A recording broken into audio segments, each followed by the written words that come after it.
बहुत ही पुराने समय की बात है। एक बहुत ही बड़ा गांव था जिसका नाम देवपुर था। देवपुर में हर जाति वर्ग के लोग अपना घर बनाकर रहते थे। गांव में सबसे ज्यादा संख्या ब्राह्मणों और किसानों की हुआ करती थी। उसी गांव में एक ब्राह्मण अलख नारायण रहते थे। पंडित अलख नारायण बहुत ही ज्ञानी और पहुंचे हुए ब्राह्मण थे। उनके ज्ञान की चर्चाएं पूरे गांव में मशहूर थी। पंडित अलख नारायण के घर में केवल उनकी पत्नी सुमन देवी थी। सुमन देवी बहुत ही सुंदर विचारों वाली महिला थी। उनका स्वभाव हमेशा दूसरों का भला चाहने वाला था और वह कभी किसी के बारे में कोई बुरी बात नहीं सोचती थी। इसी सीधे और सरल स्वभाव के कारण उनकी कोई भी पड़ोसन उनके साथ घुल मिलकर नहीं रहती थी। वे सब सुमन देवी से हमेशा जलती रहती थी। सुमन देवी ये बात अच्छी तरह जानती थी, फिर भी अपनी आदत के अनुसार वह किसी से कोई शिकायत नहीं करती थी। ब्राह्मण अलख नारायण की जजमानी राज्य के दूर दराज के गांवों तक फैली थी। अपने ज्ञान के कारण उनकी ख्याति दूसरे ब्राह्मणों से कहीं अधिक थी। पंडित अलख के पड़ोस में एक और ब्राह्मण जुगल कांत रहते थे। जुगल कांत भी थे तो ब्राह्मण पर उनका रहन सहन किसी नास्तिक जैसा था। जुगल कांत का विवाह अभी तक नहीं हुआ था और भविष्य में भी होने वाला नहीं था। इसका कारण था देवपुर गांव का सरपंच, जिसका नाम हरिकेश था। सरपंच हरिकेश बड़ा ही नीच किस्म का आदमी था। वह हमेशा उलटी सीधी बुद्धि लगाकर गांव वालों को संकट में डालने की कोशिश करता था। उसके राज में गांव में किसी का विवाह नहीं हो पाया था। वह जहां कहीं भी विवाह तय होता उसे कटवा देता था, चाहे इसके लिए उसे काटने के लिए 10 कोस तक पैदल चलना पड़े। वह बेझिझक जाकर अफवाहें फैलाता और विवाह काटने में सफल हो जाता था। असल में सरपंच हरिकेश बहुत ही कामा विचार का पुरुष था। उसकी बुरी नजर हमेशा गांव की औरतों पर टिकी रहती थी। उसी के कारण पंडित जुगल कांत भी अविवाहित थे। एक बार किसी दूसरे गांव सुदर्शनपुर से एक यजमान पंडित अलख से मिलने के लिए देवपुर पधारे। वह व्यक्ति पंडित जी से पहली बार मिलने आया था, इसलिए वह गांव में पंडित अलख नारायण का घर पूछते हुए चला आ रहा था। संयोग से उसकी मुलाकात सरपंच हरिकेश से हो गई। चौधरी हरिकेश ने जब देखा कि उसके गांव में कोई अनजान व्यक्ति आया है तो वह तुरंत उसके पास गया। सरपंच हरिकेश बोला, अरे भैया, कौन हो? कुछ खो गया है क्या तुम्हारा? यहां किसकी तलाश में भटक रहे हो? मैं बड़ी देर से देख रहा हूं, तुम बड़े ही परेशान दिख रहे हो। आओ भैया, यहां बैठ के पानी पी लो, उसके बाद यहां से चले जाना। वो क्या है ना, सरपंच ने आगे कहा, कि मैं इस गांव का सरपंच हूं और उस नाते से मैं गांव में आने वाले किसी भी व्यक्ति को बिना पानी पिलाए नहीं जाने देता। राहगीर बोला, आपका बहुत बहुत धन्यवाद भैया, मुझे बहुत जोर की प्यास लगी है, आप मुझे थोड़ा सा पानी पिला दीजिए। चौधरी हरिकेश ने तुरंत उसे पानी पिलाया। हरिकेश बोला, भैया, अब आप अपना परिचय दीजिए, मेरे अंदर आपके परिचय की बड़ी उत्सुकता है। राहगीर बोला, भैया जी, मेरा नाम बुलू है, मैं सुदर्शनपुर गांव का रहने वाला हूं। मैं इस गांव में एक जरूरी काम से आया हूं। चौधरी हरिकेश बोला, वैसे भाई साहब, आप किस काम से आए हैं? हमारे गांव में तो ऐसा कुछ भी नहीं है जिससे आपका काम पूरा हो सके। बुलू बोला, अरे भैया, आपको नहीं पता क्या? आप देखने से पैसे वाले आदमी लगते हो, फिर भी आपको पता नहीं है? हरिकेश बोला, आपको जानकर आश्चर्य होगा, आप जिसे आम इंसान समझ रहे हैं ना, वह इस गांव का सरपंच है। वैसे आपने सही पहचाना है, मैं इस गांव का धनी आदमी हूं और सरपंच भी। इस पूरे गांव पर मेरा राज चलता है। बुलू बोला, यह तो बड़ी ही अच्छी बात है। तो सरपंच साहब, आप ये बताइए, आपके गांव में सबसे विद्वान ब्राह्मण कौन है? दरअसल मैं ब्राह्मण की तलाश में ही यहां तक आया हूं। हरिकेश बोला, अच्छा, तो आप ब्राह्मण की तलाश में आए हैं? फिर तो आप सही जगह पर पहुंचे हैं। हमारे गांव में एक से बढ़कर एक विद्वान ब्राह्मण रहते हैं। वैसे आप ये बताइए कि आपको ब्राह्मण किस काम के लिए चाहिए। मैं उस हिसाब से आपको सही पता बताकर अच्छे ब्राह्मण के पास भेज दूंगा। बुलू शर्माते हुए बोला, अरे क्या बताऊं सरपंच साहब, मेरी उम्र शादी की हो गई है, तो मेरी मां ने मेरा विवाह तय कर दिया है। इसीलिए लगन का मुहूर्त निकलवाने के लिए मुझे पंडित जी की जरूरत है। हरिकेश अपने मन में सोचने लगा, जा ससुरे, तू मेरे गांव का नहीं है, नहीं तो तेरा शर्माना 2 मिनट में छूट जाता, साला जीवन भर कुंवारा मरता। खैर, तू मेरे गांव का नहीं है, इसीलिए तेरा विवाह हो ही जाएगा। बुलू बोला, अरे सरपंच साहब, आप किस सोच में डूब गए? मुझे जल्दी से पता बता दीजिए, मुझे आज ही घर भी लौटना है। हरिकेश बोला, भैया तुम गांव में किसी से भी पूछ लो, सब तुम्हें एक ही नाम बताएंगे। यह गांव में सबसे विद्वान पंडित सिर्फ एक ही है, उनका नाम अलख नारायण है, तुम उनसे जाकर मिल लो। बुलू बोला, ठीक है सरपंच साहब, मैं उनके घर की तरफ चलता हूँ। वापस आते समय अगर आप यहाँ बैठे रहेंगे तो आपसे मिलकर जरूर जाऊंगा। बुलू वहां से पंडित अलख नारायण के घर की ओर तेजी से आगे बढ़ने लगा। बुलू थोड़ा मंद बुद्धि किस्म का आदमी था। चलते चलते उसके दिमाग में आया कि मैं पंडित का नाम भूल जाऊंगा तो उनके पास पहुंचने में कठिनाई होगी, क्यों न मैं पंडित का नाम लेते लेते उनके घर तक पहुंचूं। बुलू पंडित जी का नाम लेते हुए अब धीरे धीरे आगे बढ़ने लगा। कुछ ही समय में बुलू पंडित अलख के घर तक पहुंच गया। वहां जाकर बुलू ने देखा कि पंडित जी के घर में ताला लगा है। वह बड़ी ही दुविधा में पड़ गया, उसे कुछ सूझ ही नहीं रहा था। उधर अलख के पड़ोसी जुगल कांत ने जब देखा कि अलख के दरवाजे पर कोई आदमी खड़ा है तो वह तुरंत समझ गया कि यह जरूर कोई नया यजमान है। उसने सोचा, इससे पहले कि अलख की पत्नी आ जाए, मुझे इस यजमान को अपनी तरफ खींच लेना चाहिए। पंडित जुगल कांत जोर से आवाज लगाते हुए बुलू को अपने घर बुलाए। बुलू के पास कोई रास्ता नहीं था, वह जुगल कांत के घर आ गया। जुगल बोले, बताइए भाई साहब, आप कौन हैं और अलख नारायण के यहाँ क्यों आए हैं? बुलू बोला, जी मुझे पंडित जी से काम था। मुझे पता चला है कि इस गांव के सबसे विद्वान पंडित अलख नारायण जी है, इसीलिए उनसे मुझे काम था। जुगल पंडित बोला, अरे भाई साहब, आप गलत फहमी में हैं, आपको कुछ पता नहीं है। अरे अलखा कब से विद्वान हो गया? वह ससुर तो हमारा चेला है, उससे हम धोती धुलवाते हैं, वह कब से विद्वान बन गया? बुलू बोला, माफ करना पंडित जी, मैंने आपको पहचाना नहीं, इसीलिए आपको भाई साहब बोल दिया। जुगल कांत बोला, अरे यजमान कोई बात नहीं, आप मेरे यजमान हैं, आप मुझे कुछ भी कह सकते हैं, उसमें कोई बुराई नहीं है। बुलू बोला, लेकिन पंडित जी, अभी तक मैंने आपको अपना पुरोहित तो माना नहीं है, फिर मैं आपका यजमान कैसे हुआ? जुगल पंडित बोले, अरे यजमान, आप नहीं जानते, मेरे अंदर एक गुण है, वह ये है कि मैं इंसान को देखकर उसका भविष्य जान लेता हूं। उसी कारण मुझे आपका भविष्य दिखा कि आप मेरे यजमान बनने वाले हो। बुलू मंद बुद्धि किस्म का लड़का था। वह अपने मन में सोचा, अरे वाह, पंडित जी तो सच में एक ज्योतिषी है, इनसे अधिक जानकार तो कोई हो ही नहीं सकता। अच्छा हुआ मैं अलख पंडित से नहीं मिला, वरना मैं तो धोखे में चला जाता। बुलू बोला, पंडित जी, आपके चरण कहाँ हैं? मैं उन्हें स्पर्श करना चाहता हूं। आज मेरे भाग्य खुलने वाले हैं। आप जैसा विद्वान पंडित आज के जमाने में कहाँ मिलता है? जुगल कांत बोले, आप बिल्कुल ठीक बोल रहे हैं यजमान, आजकल सच में विद्वान पंडित ढूंढने से भी नहीं मिलते। अब मेरे पड़ोसी अलख नारायण को ही देख लीजिए, वह इतना भ्रष्ट आदमी है कि आपसे अब क्या ही बताऊं। बुलू बोला, अरे पुरोहित जी, अब मुझसे क्या छिपाना है, अब तो मैं आपका यजमान हूं, बताइए बताइए। जुगल कांत बोले, अब आप इतना निवेदन कर रहे हैं तो मुझे बताना ही पड़ेगा। वैसे भी आप मेरे खास यजमान हैं, तो अलख पंडित की कहानी सुनिए। एक बार ससुर अलखा एक विवाह कराने गया था। उस विवाह में वह लड़का पक्ष से था और संयोग से मैं लड़की वालों की तरफ से था। जब अलखा ने मुझे देखा तो तुरंत दौड़कर मेरे पांव पकड़ लिए।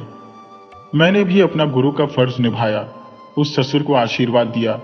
इसके बाद हम विवाह का मंत्र पढ़ने लगे, परंतु ससुर अलखा शादी में श्राद्ध का मंत्र पढ़ने लगा। मैंने तुरंत अपना जूता निकाला और अलखा के सर पर दे मारा। वह जान बचाकर वहां से भागा। बताइए, इतने भ्रष्ट और अनपढ़ लोग अपने आप को विद्वान मानते हैं? पंडित जुगल बुलू से यह बात बोल रहे थे, परंतु वह इधर उधर चौकन्ना होकर देख रहे थे। दरअसल यह घटना सच ही थी। परंतु जूते से पिटने वाला खुद जुगल पंडित थे। जुगल पंडित को कोई मंत्र नहीं आता था। वह बस गधे की तरह पोथी पतरा बांध कर घूमते थे। आज बुलू उनके चंगुल में फंसा था। बुलू बेचारे को कुछ पता नहीं था, जिसके कारण वह उनके शिकंजे में आ गया था। बुलू बोला, अरे पंडित जी, आप सही बोल रहे हैं। मैंने भी कई बार देखा है कि जिन्हें कुछ आता जाता नहीं है, आजकल वह भी पोथी बांधकर घूम रहे हैं। खैर छोड़िए, हमें किसी से क्या मतलब। पंडित जुगल बोले, वैसे यजमान, आपसे पूछना भूल गया, आप किस काम से पंडित की तलाश कर रहे हैं? क्या आपको कोई पूजा पाठ करवाना है? बुलू बोला, पंडित जी, बात ऐसी है कि मेरा विवाह तय हो गया है, परंतु मेरी लगन पत्रिका नहीं बनी है। लड़की पक्ष वाले बोले हैं कि कोई अच्छा सा पंडित देखकर लगन पत्रिका बनवाकर दिन रखवा लो, तो मेरी मां ने बताया कि देवपुर के पंडित को बुला लाओ। जुगल कांत बोले, यजमान, आप संयोग से बिल्कुल सही जगह पर आए हैं। आप ऐसा कीजिए, मुझे कुछ दक्षिणा दीजिए और अपने घर को चले जाइए और अच्छे से तैयारी कीजिए। मैं कल आपके घर पधारूंगा और आपका लगन का दिन रख दूंगा। बुलू बोला, जैसी आपकी आज्ञा महाराज, परंतु मेरे पास तो दक्षिणा देने के लिए कुछ नहीं है। अब आप बताइए कैसे होगा? जुगल कांत मन में सोचा, पता नहीं मेरी किस्मत में हर जगह भिखारी ही क्यों रहते हैं। ससुर के पास एक फूटी कौड़ी नहीं है और आया है मुझसे लगन दिखाने। पता नहीं कैसे कैसे लोग रहते हैं। जुगल मन ही मन बहुत खींचा, परंतु अपने मन की बात को अपने मन में ही दबाना उचित समझा, क्योंकि कुछ बोलने पर हाथ आया मुर्गा छिड़क जाता। जुगल बोले, अरे यजमान, कोई बात नहीं, आप निश्चिंत होकर घर जाए। आज का दक्षिणा मुझे कल ही जोड़ झाड़ कर दे देना, उसमें कोई बड़ी बात नहीं है। बुलू बोला, ठीक है पुरोहित जी, अब आप मुझे आज्ञा दीजिए। बुलू वहां से चला गया। अचानक से जुगल पंडित को याद आया कि उसे कल एक भंडारे में जाना है। वह भंडारा कभी नहीं छोड़ता, चाहे उसके लिए कुछ भी हो जाए। मुझे यह बात बुलू से बताना पड़ेगा। पंडित जुगल कांत बुलू का पीछा करने चल पड़े। उधर बुलू चलते चलते वापस सरपंच के पास पहुंच गया। सरपंच जब बुलू को देखा, सरपंच हरिकेश बोला, अरे भाई बुलू, आ गए तुम? क्या हुआ, मुलाकात हुई कि नहीं अलख नारायण पंडित जी से? बुलू बोला, अरे सरपंच साहब, आप इस गांव के चौधरी हैं, सरपंच है, सबसे धनी आदमी है, फिर भी आपको यह पता नहीं है कि इस गांव में विद्वान कौन है। चौधरी बुलू की बात सुन बड़ा ही असमंजस में पड़ा। चौधरी हरिकेश बोला, अरे भाई बुलू, तुम ये क्या बोल रहे हो? तुम्हें क्या लगता है मैं मूर्ख हूं? मुझे कुछ पता नहीं है। अरे मैं सरपंच हूं, सरपंच। बुलू बोला, अरे हाँ सरपंच हो तुम तो मुझे इस गांव के ही नहीं लगते। जब तुम्हें यही नहीं पता कि इस गांव में सबसे विद्वान पंडित कौन है, तो क्या खाक सरपंच और चौधरी हो? अरे इस गांव में जुगल कांत ही सबसे बड़े विद्वान पंडित है, उन्हें ज्योतिष विद्या भी आती है। तुम इतना भी नहीं जानते हो? चौधरी हरिकेश समझ गया। ससुर, यह बुलू मंद बुद्धि लगता है। इसकी मूर्खता के कारण लगता है कि जुगल कांत इसे अच्छे से पागल बना दिया है। हरिकेश बोला, अरे बबुआ बुलू, तुम बिल्कुल गलत जगह चले गए। तुम सच में ही सीधे साधे आदमी हो। तुम जानते ही नहीं हो कि पंडित जुगल कांत कैसा आदमी है। अरे वह एक नंबर का पेटू आदमी है। वह मुफ्त के भोजन के लिए 20 कोस पैदल चले जाते हैं और विद्वान इतने हैं कि एक बार एक शादी में श्राद्ध का मंत्र पढ़ते वक्त जूते से पीटे गए थे और पीटने वाला पंडित उनका पड़ोसी अलख बाबा ही थे। तुम मूर्ख बन चुके हो भैया। वह तुम्हारा विवाह कहां से करा देंगे जब उनका विवाह खुद नहीं होता? वैसे भैया, मुझे सच बताना था, आगे तुम्हारी मर्जी, जैसा मन में आए तुम बिल्कुल आजाद हो। परंतु एक बात सुन लो, पंडित जुगल कांत ने जितने भी शादी विवाह कराए हैं, आज तक कोई भी सफल नहीं हुआ है। अब तुम खुद समझदार हो। बुलू बोला, अरे जाओ जाओ, तुम बिल्कुल ही झूठे आदमी हो। अरे वह एक विद्वान है। जब पंडित जी ने मुझे देखा, वह तुरंत मेरा भविष्य बता दिए, और तुम उन्हें बुरा भला बोल रहे हो। जरूर तुमसे कोई दुश्मनी है। चौधरी हरिकेश बोले, अरे काहे का दुश्मनी, अब मेरा इतना भी बुरा दिन नहीं आया है। कि मैं एक लफंगा पंडित से दुश्मनी करता चलूं। तुम्हें मेरी बात का भरोसा नहीं ना? तुम गांव में किसी से भी पूछ सकते हो। चौधरी की बात सुनकर बुलू बड़ा ही असमंजस में पड़ा। वह वहां से आगे बढ़ने लगा। चलते चलते वह गांव के बाहर चला गया। उधर जुगल पंडित बुलू के इंतजार में बैठे थे। अचानक से उनकी नजर बुलू पर पड़ी। वह तुरंत बुलू के पास पहुंच गए। पंडित जुगल बोले, अरे यजमान बुलू, आप अचानक से कहां गायब हो गए? मैं कब से आपका इंतजार कर रहा हूं। मुझे आपसे कुछ जरूरी बात बतानी थी। बुलू बोला, बोलिए पुरोहित जी, क्या बात है? जुगल बोले, बात ऐसी है बुलू यजमान कि कल मुझे एक भंडारे में जाना है। मुझे आने और जाने में पूरा दिन का समय लग जाएगा। इसीलिए मैं कल आपके यहां आने में असमर्थ हूं। मैं परसों रोज आपके यहां आऊंगा। जुगल की बात सुनकर बुलू का माथा ठनका। उसे सरपंच की बात याद आ गई।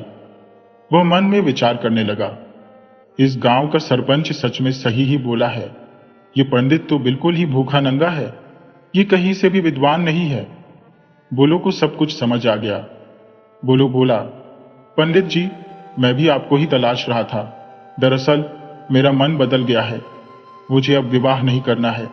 वह भी आपके जैसा विद्वान पंडित हमारा विवाह कराएगा। उससे अच्छा रहेगा कि मैं जीवन भर कुंवारा रहूं। जुगल पंडित बोले, अरे यजमान, नाराज क्यों हैं? मैं तो मजाक कर रहा था। मैं जब भंडारे से लौटूंगा उसी समय आते वक्त आपके घर पर आ जाऊंगा। बुलू झाड़ते हुए बोला, अरे पुरोहित जी, मैंने आपसे कहा ना कि मुझे अब शादी करनी ही नहीं है। इतना कहकर बुलू वहां से तेजी के साथ गुस्से में तमतमाया हुआ अपने घर को चला गया।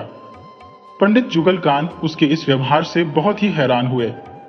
आखिर ससुरे, बुलू को अचानक से क्या हो गया? अभी तो ठीक ठाक से ही आया था।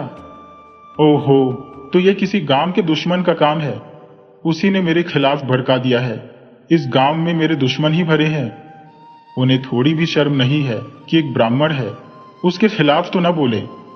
परंतु इस गांव में सब जलते हैं मुझसे। पंडित जुगर कांत बड़बड़ाते हुए घर वापस चले आए। धीरे धीरे शाम का समय आया। पंडित अलख नारायण दिन भर यजमानी करने के बाद उन्हें जो भी दान मिला था उसे लेकर वापस अपने घर आ रहे थे। पंडित जी को हर रोज इतना सामान जरूर मिल जाता था कि उसे लाने में उन्हें कष्ट उठाना पड़ता था।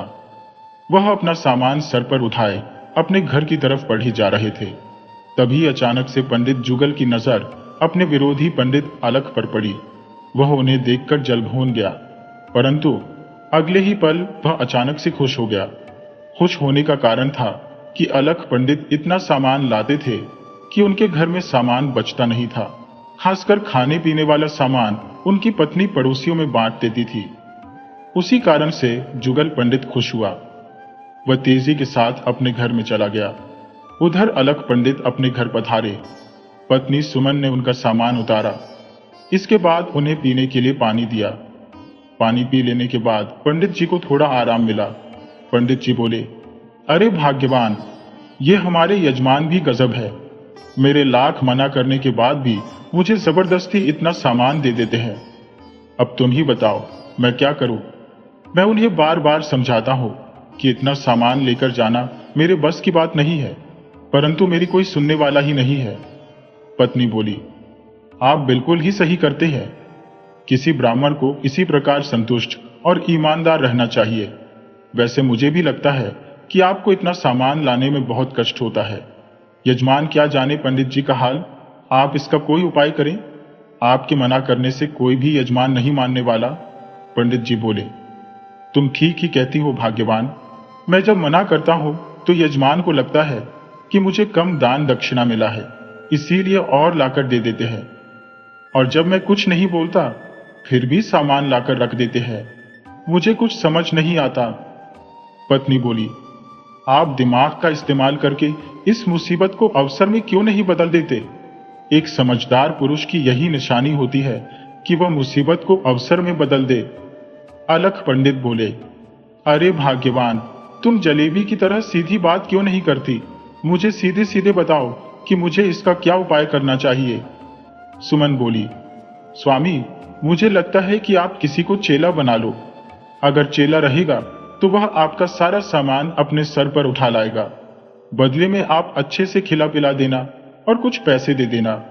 उसको रोजगार मिल जाएगा और आपको भी आराम मिल जाएगा। अलख नारायण बोले, तुम ठीक कहती हो भाग्यवान, ये सबसे अच्छा तरीका है। इससे मुझे कई फायदे होंगे। जो मैं रास्ते में अकेला जाता हूँ, चेला रखने से यह खतरा खत्म हो जाएगा। हम लोग दो हो जाएंगे तो आपस में बात करते चले जाएंगे। मैं जल्द से जल्द किसी को चेला बना लेता हूँ। सुमन बोली, चेला बनाने के लिए आपको कहीं दूर नहीं जाना है। आप अपने पड़ोसी जुगल को ही अपना चेला क्यों नहीं बना लेते? वह हमारे बिरादरी के ही हैं। वह पूजा पाठ भी करा लेते हैं। हाँ, वह अलग बात है कि शादी के कार्यक्रम में श्राद्ध का मंत्र पढ़ने लगते हैं, तो आप उन्हें बस साथ रखना, उन्हें पूजा पाठ मत करने देना। अलख बोले, अरे अरे, ये क्या बोल दी हो भाग्यवान? क्या तुम नहीं जानती क्या? अरे, जुगल बहुत बदमाश है। वह चेला बनना तो दूर की बात है, वह एक गधा भी नहीं बन सकता। सुमन बोली, देखिए जी, आपको किसी के बारे में इस प्रकार नहीं बोलना चाहिए। आखिर जुगल भी इंसान है। हो सकता है उससे गलती हुई हो, परंतु इसका मतलब यह नहीं कि उसे गलत नजर से देखा जाए। आप उसे सुधरने का एक मौका दें। मुझे पूरा भरोसा है कि वह जरूर ही सुधर जाएगा। अलख बोले, ठीक है भाग्यवान, अगर तुम कहती हो तो मैं उसे अपना चेला बना लूंगा, परंतु आगे राम जाने वह हमारे साथ क्या करेगा।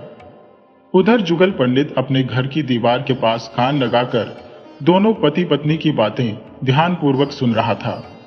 वह जब सुना कि अलख नारायण उसे चेला बनाने वाले हैं, वह खुशी के मारे उछल पड़ा। उसे तो जैसे राजपाट मिल गया हो। तभी अचानक से उसे याद आया कि अलख की पत्नी अब तक उसके घर भोजन लेकर नहीं आई है। वह मन में विचार करने लगा, अब तक तो रोज लाकर दे देती थी, परंतु आज क्यों नहीं आई? मुझे चलकर पता करना चाहिए, नहीं तो मुझे भूखे रहना पड़ जाएगा। वह मन में विचार करने के बाद सीधा अलख पंडित के दरवाजे पर जा धमका। जुगल पंडित दरवाजे से बोला, अरे भैया अलख, जरा बाहर आओ। अंदर से अलख बोले, कौन है भैया? क्या बात है? किससे काम है आपको? जुगल बोला, अरे भैया अलख पंडित, मैं तुम्हारा पड़ोसी जुगल हूं, मुझे तुमसे ही काम है। अलख पंडित बोले, आओ भाई जुगल, अरे भाई तुम अंदर आओ। जुगल को हरी झंडी मिलते ही वह जल्दी से अंदर चला गया। अंदर बैठक में अलख पंडित बैठे थे। अलख पंडित बोले, आओ भाई जुगल पंडित जी, बताओ सब समाचार शुभ है ना? जुगल बोला, पंडित जी सब कुशल मंगल है, परंतु आपके यहां लगता है कि आज कुशल मंगल नहीं है। अलख बोले, क्या बकते हो जुगल? अरे यहां क्यों नहीं मंगल है? तुम्हें क्या दिखाई पड़ रहा है, जरा मुझे भी बताओ। जुगल बोला, अरे पंडित जी, आप अचानक भड़क क्यों गए? मेरी बात को अन्यथा न ले। मैं तो कहने आया था कि जब आप यजमानी से आते हैं तो सुमन भाभी जी हर रोज मेरे घर भोजन देने आती हैं, परंतु आज उनका पता नहीं लगा। मुझे लगता है कि आज आपके ही भोजन पर आफत है। अलख बोले, नहीं मूर्ख, ऐसी कोई बात नहीं है। तुम बहुत अच्छे विचार लेकर आए हो। अरे मुझे इतना दान मिलता है कि महीने में अगर एक दिन भी मैं यजमानी न करूं और घर बैठ जाऊं तो मुझे पूरा महीना भोजन मिलता रहेगा।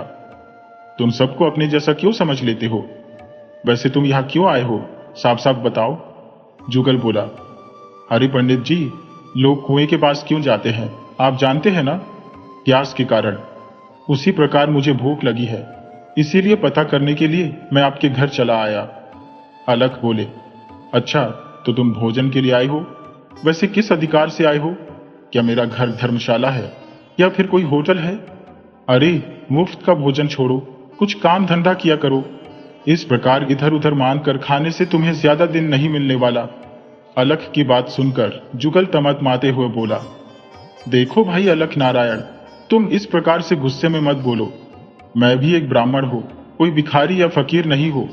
हाँ, वह अलग बात है कि मैं किसी से भीख मांगकर नहीं खाता, जैसे तुम भीख मांगकर खाते हो। मुझे भोजन करा दो, मैं यहां से चुपचाप चला जाऊंगा। मुझे तुमसे कोई परेशानी नहीं है, परंतु अकड़ के बिना भोजन कराए अगर तुम मुझे यहां से भगाते हो तो याद रखना, मैं भी याद रखूंगा। उधर अलख की पत्नी सुमन दोनों की कहा सुनी सुन रही थी। वह अंदर से भोजन की थाली लेकर जुगल के सामने खड़ी हो गई तथा अपने पति अलख को चुप रहने का इशारा कर दी। अलख कुछ नहीं बोला। सुमन भोजन की थाली जुगल के सामने रखकर बोली, अरे भैया जुगल, जब तुम्हें भूख लगी है तो साफ साफ बताना चाहिए ना, इस प्रकार बहस क्यों कर रहे हो? लो, ये खाना और प्रेम से खाओ। जुगल बोला, कुछ सीखो पंडित जी, भाभी जी कितनी समझदार है, वह समझ गई कि मुझे भूख लगी है, इसी कारण तुमसे बहस कर रहा हूं। सुमन बोली, अब चुपचाप शांति से भोजन कर लो, इसके बाद कुछ बात करना। जुगल पंडित चाप से भोजन करने लगा। भोजन करने के बाद जुगल का दिमाग एकदम ठंडा हो गया। सुमन बोली, देखो जुगल पंडित, इस प्रकार तुम्हें हर रोज कोई भी भोजन नहीं करा सकता, परंतु मैं हमेशा तुम्हें भोजन कराती हूं और अब मैं भी नहीं करा सकती। भोजन के लिए तुम्हें अब से मेहनत करनी पड़ेगी। तुम कल से पंडित जी के साथ इनके यजमानों के यहाँ जाओगे और पंडित जी को जो भी सामान मिलेगा उसे अपने सर पर उठाकर लाओगे। बदले में मैं तुम्हें हर रोज अच्छा अच्छा भोजन दूंगी, साथ ही कपड़े, मिठाई, पैसा, तुम्हारी जरूरत की हर वस्तु दूंगी। जुगल पंडित बड़े ही ध्यान से सुमन की बात सुन रहा था। वह एक कामा पुरुष था, तो वह स्त्रियों पर बहुत जल्द ही आकर्षित हो जाता था। जुगल बोला, अरे भाभी जी, मैंने आपका नमक खाया है, मैं आपकी बात कैसे टाल सकता हूं? मैं बिल्कुल ही तैयार हूं, कल मैं समय से आ जाऊंगा। सुमन उसके मन को भा गई थी। जुगल वहां से ख्याली पुलाव बनाते हुए अपने घर को वापस चला गया। अगले दिन जुगल अलख नारायण के साथ यजमानी के लिए रवाना हुआ। दोनों एक साथ गांव से निकल पड़े। अलख पंडित बोले, जुगल, आज हम दोनों एक जमींदार के यहां जा रहे हैं, तुम वहां बिल्कुल शांत रहना, मैं जितना बोलूंगा तुम्हें वैसा ही करना है, वहां कुछ गड़बड़ मत कर देना। जुगल बोला, अरे अलख भाई साहब, आप मुझ पर भरोसा करिए, मैं वैसा कुछ भी नहीं करूंगा जिससे कि आपको परेशानी हो। कुछ देर बाद अलख पंडित जमींदार के घर पहुंचे। जमींदार ने पंडित जी का बहुत अच्छे तरीके से स्वागत किया। तरह तरह के मिष्ठान खिलाकर दोनों को जलपान कराया। जुगल कांत बहुत ही खुश था, उसे जीवन में पहली बार इस प्रकार का मिठाई मिला था। थोड़ी देर में पूजा पाठ का आयोजन हुआ। पंडित जी ने विधि विधान से पूजा पाठ, हवन इत्यादि किए। जमींदार ने अलख पंडित को विदाई दी। विदाई में बहुत सारा सामान मिला। जुगल उसे अपने सर पर उठाकर अलख पंडित के पीछे पीछे चल पड़ा। दोनों गांव की तरफ चले आ रहे थे। तभी अचानक से सामने से बुलू आता दिखाई दिया। जब जुगल की नजर बुलू की तरफ पड़ी, वह बहुत ही चालाकी से अपना मुंह छिपाने लगा। तभी बुलू ने अलख पंडित को देखा। वह तुरंत उनके सामने खड़ा हो गया। बुलू ने पंडित अलख को प्रणाम किया।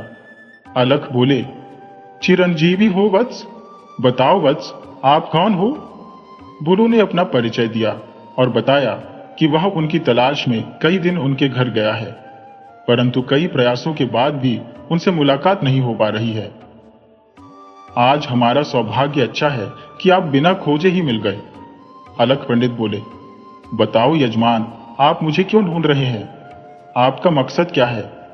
बुलू बोला, महाराज, मेरी शादी का दिन तय करना है, आप मेरे घर चलिए, मेरी मां ने आपको बुलाया है।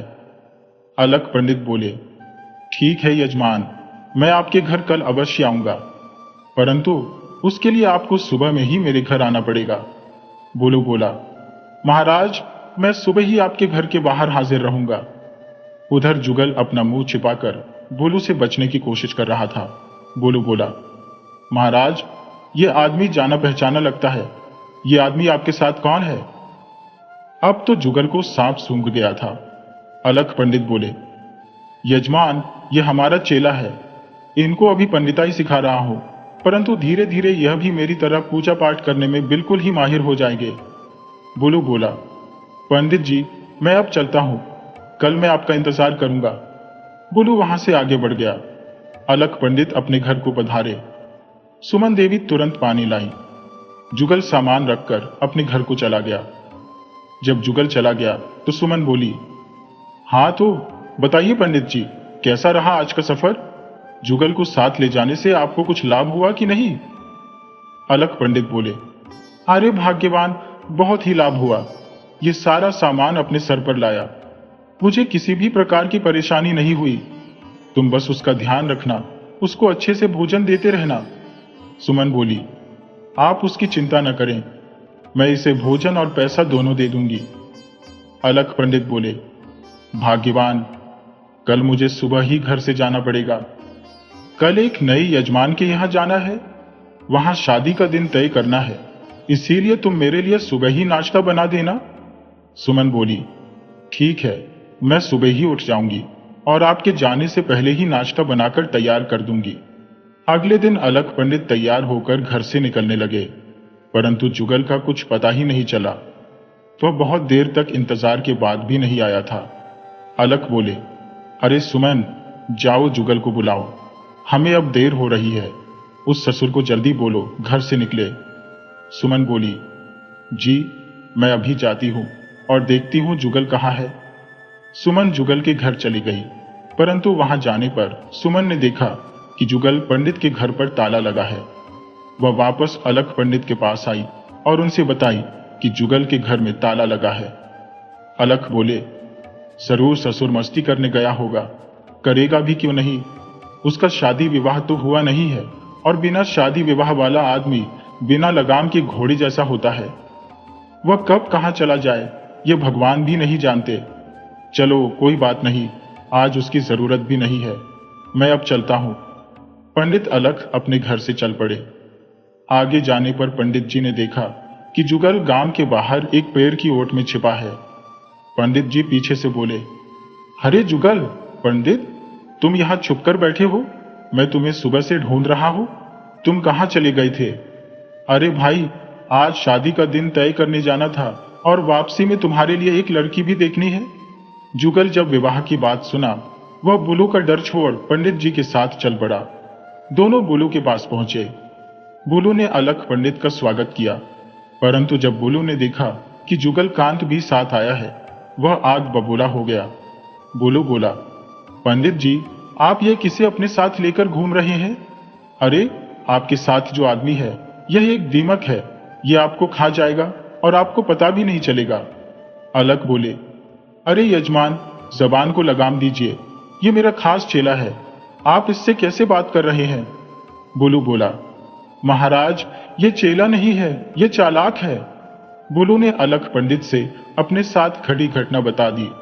उधर जुगलकांत मौका पाते ही वहां से भागने में ही भलाई समझा। उसकी बुरी मानसिकता उसके साथ ही बुरा कर गई। वह फिर कभी अलख पंडित के सामने नहीं पड़ा। उधर गांव के सरपंच ने जुगल का विवाह नहीं होने दिया। वह अपनी करनी से जीवन भर कुंवारा ही रह गया। अब आपको एक दूसरी कहानी सुनाती हूँ। एक गांव में दीप नारायण नाम के विद्वान ब्राह्मण, परंतु बहुत सीधे साधे ब्राह्मण रहा करते थे। वह अपने गांव में ही यजमानी कर अपना काम चला लेते थे। वही उनका एक पड़ोसी हरखू थे, जो विद्वान नहीं थे, न ही उनकी कोई यजमानी थी, परंतु खाने पीने के बहुत शौकीन थे। वह मुफ्त के भोजन के लिए 10 कोस दूर भी चले जाते थे। पहले के जमाने में भी लोग बहुत ज्यादा धार्मिक होते थे, तो कहीं न कहीं कथा, व्रत, यज्ञ इत्यादि का आयोजन होता रहता था। तो हरखू पंडित पता लगा लिया करते थे और वहां जाकर भोजन पा लिया करते थे। एक दिन दीप नारायण पंडित ने सोचा कि क्यों न तीर्थाटन कर लिया जाए। उम्र भी ज्यादा हो चली है, एक बार तीर्थ में घूम ही लेना चाहिए, नहीं तो जब हाथ पांव जवाब दे जाएंगे तो मन की लालसा मन में ही रह जाएगी। यह विचार कर वह तीर्थ के लिए निकल पड़े। वह दिन भर चलते रहे। शाम हुई तो एक गांव में पहुंचे। गांव से बाहर ही एक किसान का घर था। अभी शाम होने में कुछ समय बाकी था। किसान खेत में अपनी मां और छोटी बहन के साथ काम करने गया था। घर में अकेली उसकी पत्नी थी, जो गायों को चारा खिला रही थी। ब्राह्मण चलते चलते काफी थक गए थे, तो सोचे कि इसी किसान के घर आज की रात रह लेते हैं। वह किसान की पत्नी से बोले कि आज की रात आपके घर ठहरना चाहता हो, क्या मुझे आसरा मिलेगा? स्त्री ने कहा, अवश्य महाराज, अतिथि का स्वागत है। वैसे आपके लिए मीठा भोजन बनाओ या फिर साधारण भोजन? ब्राह्मण बोले, यजमान, साधारण भोजन तो रोज हम खाते ही रहते हैं, आज कुछ ऐसा भोजन बनाओ कि कुछ अलग हो, वैसा भोजन जिंदगी में हमने न खाया हो। स्त्री बोली, अवश्य महाराज, हम आपके लिए ठीक वैसा ही भोजन बनाएगी, परंतु मेरी भी एक शर्त है कि आप मुझे ऐसी कहानी सुनाएंगे कि वैसी कहानी न तो किसी ने कभी सुनी हो, न देखी हो, न ही कभी व्यवहार में आई हो। ब्राह्मण बोले, वैसी तो मैं हजारों कहानियां सुना दूंगा। आप स्वादिष्ट माल खिलाती जाओ और महीने भर कहानियां सुनती जाओ। पुराना जमाना था, टीवी सिनेमा का युग था नहीं, लोगों के मनोरंजन का साधन कहानियां ही हुआ करती थी। स्त्री बहुत खुश हुई कि ब्राह्मण 1 माह रुके या न रुके, परंतु 1 सप्ताह तक तो जरूर रोक कर रखूंगी। उसने बहुत तरह के पुआ पकवान बनाए, रंग बिरंगी मिठाइयां बनाई। तब तक खेत से स्त्री के पति और सास आ गए थे। उन्होंने देखा कि घर में एक मेहमान आए हुए हैं, तो खुश हुए कि आज ब्राह्मण हमें कहानी सुनाएंगे, दिन भर की थकान मिट जाएगी। लेकिन स्त्री को बहुत सारे व्यंजन बनाने में काफी रात हो गई, तो उसका पति और सास जो भी बना था खा पीकर सो गए, जबकि ननद और भौजाई जागती रही। सब व्यंजन बन जाने पर वह ब्राह्मण के पास लेकर गई। ब्राह्मण इतने सारे व्यंजन देखकर बहुत खुश हुआ। उसने खाने के लिए हाथ बढ़ाया तो स्त्री ने उसे रोका। पहले कहानी सुनाओ, उसके बाद भोजन पाओ। ब्राह्मण बोला, कौन सी कहानी, कैसी कहानी? स्त्री बोली, अरे आपने जो मुझसे वादा किया था, शर्त लगाई थी। ब्राह्मण बोला, वो तो मैं अच्छा व्यंजन पाने के चक्कर में ऐसा कह दिया था। मैं अभी तीर्थ में जा रहा हूं, लौटते वक्त अच्छी अच्छी कहानियां सुनाऊंगा। अभी मुझे भोजन पा लेने दो। स्त्री नाराज हुई कि ब्राह्मण ने धोखेबाजी की है, ये शर्त लगाकर बात से पलट गया है, इसे सब कब सिखाना चाहिए। उसने कहा कि ब्राह्मण, इस वक्त तुम स्वादिष्ट भोजन नहीं पा सकते। अभी तुम्हारे लिए सत्तू ला रही हो, उसे ही खा लो, और जब तीर्थ से लौट कर आना तो तुम्हें इससे भी अच्छा व्यंजन बनाकर खिलाऊंगी। ब्राह्मण बोला, सामने आया आहार मैं नहीं छोड़ सकता, इसे तो खाऊंगा। ज्यों ही थाली में हाथ डालना चाहा, स्त्री ने आगे से भोजन हटा लिया और बोली, पहले कहानी सुनाओ, उसके बाद भोजन पाओ। ब्राह्मण बोला, तुम अपने घर आए अतिथि का अपमान कर रही हो। स्त्री बोली, और तुम शर्त लगाकर भी अपनी बात से पलट रहे हो, तो वह सम्मान दे रहे हो। तुम्हें इस वक्त भोजन में सत्तू मिलेगा, खाना हो तो खाओ, वरना दूसरे दरवाजे पधारो। ब्राह्मण बोला, खाना तो तुम्हें खिलाना ही पड़ेगा। जिसे अच्छा भोजन बनवाना आता है, उसे खिलाना भी आता है। अभी तुम्हारे पति को जगाता हो कि दरबार आए मेहमान की तुम्हारी पत्नी अपमान कर रही है। स्त्री बोली, अरे नहीं नहीं ब्राह्मण देवता, मैं अभी आपको तरह तरह के व्यंजन परोसती हूं। अरे वह तो मजाक कर रही थी। उसने अपनी ननद की तरफ इशारा किया। ननद ने ब्राह्मण का मुंह कपड़े से बांध दिया और दोनों हाथ पैर भी बांध दिए। रात में ही दोनों ननद भौजाई 1 कोस दूर जंगल में ब्राह्मण को घसीटते हुए गईं और छोड़ दी, और चेतावनी दी कि अगर फिर कभी इधर दिखे तो हाथ पैर बांधकर कुएं में डाल दूंगी। ब्राह्मण बहुत सीधे साधे थे, परंतु आज पता नहीं क्यों बदतमीजी पर उतर आए थे। उन्हें किसान की स्त्री को कोई छोटी मोटी ही कहानी सुना देनी चाहिए थी, परंतु आज उन्हें क्या हो गया था। उन्होंने बहुत दिमाग दौड़ाया तो ख्याल आया कि एक कसाई से तीर्थ जाने के लिए पैसे उधार ले लिया था। अब वह पैसे का असर है कि इतना अपमान सहना पड़ा है।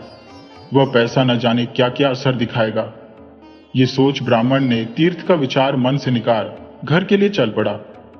ब्राह्मण रात भर चलते रहे, यह सोचकर कि रात में ही घर पहुंच जाऊं, क्योंकि उनकी धोती और कुर्ता घसीटे जाने से फट चुके थे। देखने से साफ लगता था कि किसी ने ब्राह्मण का बहुत अपमान करते हुए घसीटा है। उनके कपड़े तो फटे ही थे, परंतु शरीर की खाल भी छिल गई थी। संयोग से रास्ते में ही उन्हें हरखो मिल गया। उसने देख लिया कि दीपनारायण को किसी ने बहुत घसीटा है, तो पूछा कि लगता है आपकी खातिरदारी किसी ने बहुत अच्छे से कर दी है। बहुत घसीटे और पीटे गए हो, जरूर तुमने कोई शरारत की होगी। दीपनारायण ने सोचा कि यह तो बदमाश आदमी है, पूरे गांव में घूम घूम कर खबर फैलाएगा। तो उसने एक मनगढ़ंत कहानी बनाई कि भैया हरखो, मैं एक बुरी स्त्री के चक्कर में फंस गया था। उसने मुझे बहुत सुंदर पुआ पकवान खिलाए, बहुत मिठाई खिलाई। उसके बाद मेरे साथ संबंध बनाना चाहती थी। जब मैंने मना किया तो कामा स्त्री ने मेरा यह हाल कर दिया। दरअसल वह स्त्री तुम्हारे लिए ठीक बैठती है। तुम तो कहते ही हो कि अपनी इच्छा से कुछ भी मिले तो स्वीकार कर लेना चाहिए। तो वह स्त्री भी अपनी इच्छा से अपने आप को समर्पित कर रही है। हरखू को यह सुनकर बहुत मजा आया। बोला, जल्दी पता बताओ, ऐसे मौके बार बार नहीं मिलते। परंतु ये बात किसी और से मत बता देना, वरना उसके कई दावेदार हो जाएंगे। दीप नारायण बोले, नहीं नहीं, भला मैं यह बात दूसरे से क्यों बताऊंगा। हरखू वहीं से बताए पते के अनुसार चल दिया। दीप नारायण ने सोच लिया कि जब हरखू का भी बुरा हाल कर देगी तो वह हमारे बराबरी में आ जाएगा। उधर हरखू बताए अनुसार स्त्री के घर दोपहर में ही पहुंच गया तथा स्त्री से अतिथि स्वीकार करने का आग्रह किया। स्त्री ने सहर्ष स्वीकार कर लिया। तब स्त्री ने पूछा कि आप साधारण भोजन करना पसंद करोगे या फिर मीठा, लजीज व्यंजन और मिठाइयाँ खाना पसंद करोगे। हरखू बोला, मुझे लजीज व्यंजन ही खिला दो।